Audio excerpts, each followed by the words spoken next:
الحمد لله وكفى والصلاة والسلام على من لا نبي بعد اما بعد فاعوذ باللہ من الشیطان الرجیم بسم اللہ الرحمن الرحیم۔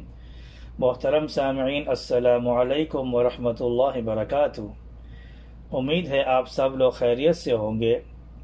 محترم سامعین، آج کا ہمارا ٹاپک ہے ہر غم سے نجات حاصل کرنے کا بہترین ہضمی نسخہ۔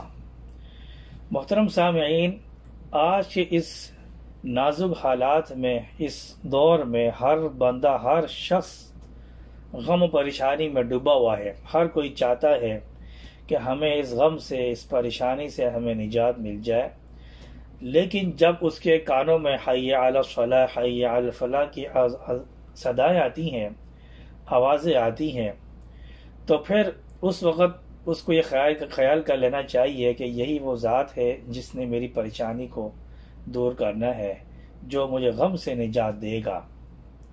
مختلف احادیث کے اندر دعاؤں کا ذکر کیا گیا ہے۔ اگر امت مسلمہ ان دعاؤں کا اہتمام کر لے، انشاءاللہ غم سے بھی، غم و پریشانی سے وہ محفوظ رہے گا۔ امام ابو بکر محمد بن ولید رحمۃ اللہ علیہ کتاب الدعاء میں مطرف بن عبداللہ رحمۃ اللہ علیہ سے روایت کرتے ہیں، وہ فرماتے ہیں میں خلیفہ منصور کے پاس گیا تو انہیں سخت غمزدہ پایا اور اپنے بعض احبا کو کھونے کی وجہ سے چپ سادے بیٹھے تھے۔ انہوں نے مجھے کہا، اے مطرف، مجھ پر ایسا غم سوار ہو چکا ہے جسے اللہ تعالیٰ کے سوا، یعنی اللہ تعالیٰ کے سوا کوئی اس غم کو دور نہیں کر سکتا۔ جس نے مجھے آزمائش میں ڈالا ہے کوئی دور نہیں کر سکتا۔ کیا کوئی ایسی دعا ہے جسے پڑھنے کی برکت سے اللہ تبارک و تعالی مجھ سے غم کو دور فرما دے؟ میں نے جواب دیا، اے امیر المؤمنین، مجھے محمد بن ثابت رحمۃ اللہ علیہ نے بتایا ہے کہ بصرہ کے رہنے والے ایک شخص کے کان میں مچھر گھس گیا اور اس کے دماغ تک جا پہنچا۔ وہ شخص سخت تکلیف میں مبتلا تھا، دن رات نیند سے وہ محروم تھا۔ تب اسے حضرت حسن بصری رحمۃ اللہ علیہ کے ساتھیوں میں سے ایک نے کہا کہ نبی کریم صلی اللہ علیہ وسلم کے صحابی حضرت علا بن حضرمی رضی اللہ تعالیٰ عنہ والی دعا پڑھو۔ ان دونوں نے جنگل اور سمندر میں پڑھی تھی تو اللہ تعالیٰ نے ان کی نصرت فرمائی تھی۔ بیمار شخص نے کہا، اللہ تبارک و تعالیٰ تم پر رحم کرے، وہ کون سی دعا ہے؟ تو انہوں نے کہا، حضرت ابو ہریرہ رضی اللہ تعالیٰ عنہ فرماتے ہیں، حضرت علا بن حضرمی رضی اللہ تعالیٰ عنہ کو ایک لشکر کے ساتھ بحرین کی طرف بھیجا گیا۔ میں بھی اس لشکر میں شامل تھا۔ ہم ایک ویران صحرا میں سے گزرے جہاں سخت پیاس نے ہمیں اتنا ستایا کہ ہمیں ہلاکت کا خوف ہونے لگا۔ تب حضرت علا رضی اللہ تعالیٰ عنہ سواری سے اترے، انہوں نے 2 رکعت نماز ادا کی، پھر کہا، یا حلیم یا علیم یا علی یا عظیم اسقینا، ہمیں سیراب فرما۔ بس اسی وقت ایک بدلی آئی جیسے کسی پرندے کا پر ہو، وہ ہم پر خوب برسی، یہاں تک کہ ہم نے برتن بھی بھر لیے اور اپنے جانوروں کو بھی سیراب کر لیا۔ پھر ہم چل پڑے یہاں تک کہ ایک سمندری خلیج پر پہنچے جو اس قدر گہری تھی کہ اس دن سے پہلے اور نہ اس دن کے بعد اس میں کوئی داخل ہوا، ہمیں وہاں کوئی کشتی نہیں ملی۔ تو حضرت علا رضی اللہ تعالی عنہ نے 2 رکعت نماز پڑھی، فرمایا، یا حلیم یا علیم یا علی یا عظیم اجزینا، ہمیں پار فرما۔ پھر انہوں نے اپنے گھوڑے کی لگام پکڑی، فرمایا، اللہ تعالیٰ کے نام سے پار کرو۔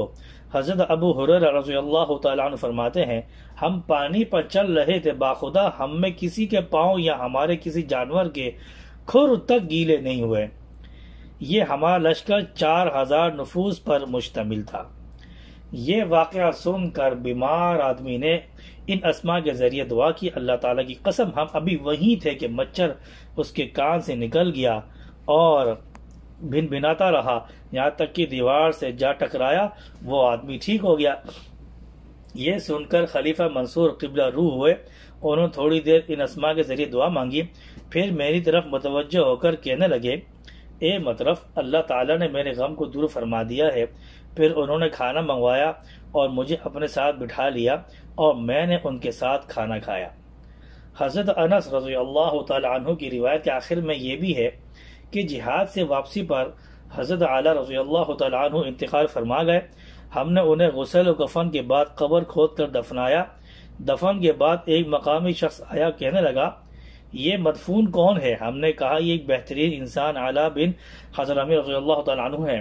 اس نے کہا یہ زمین مردوں کو باہر اگل دیتی ہے، تم لوگ انہیں اگر میل 2 میل دور لے جاؤ تو وہاں کی زمین مردوں کو قبول کرتی ہے۔ ہم نے کہا ہمارے ساتھی حضرت اعلیٰ رضی اللہ تعالیٰ عنہ کا کیا قصور ہے، ہم انہیں درندوں کا لقمہ بنا کر چھوڑ جائیں؟